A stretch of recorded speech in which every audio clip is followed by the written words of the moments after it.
আসসালামু আলাইকুম। আমি Ashraful Islam, buyer সিমিনেন্সের field officer হিসেবে কুমিল্লা ও চট্টগ্রাম অঞ্চলে কাজ করি। তারিখ 15ই ফেব্রুয়ারি, রোজ রবিবার 2026।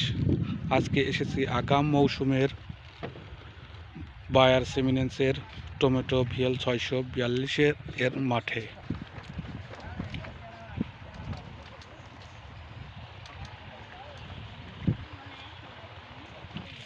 কেন চাষির পছন্দ ভিএল 642 টমেটো? আগাম জাত, আগস্ট থেকে অক্টোবর বীজ বপন করা যায়। চৌকো গোলাকার, ফল শক্ত, তাই পরিবহন সুবিধা ও পাকার পরও দীর্ঘদিন শক্ত থাকে। ফলের সাইজ বড়, গাছ প্রতি ফলন বেশি। এই জাতের ঢলে পড়া রোগ ও ভাইরাস আক্রমণ খুবই কম। নার্সারি ও চাষির প্রথম পছন্দ ভিএল 642 টমেটো।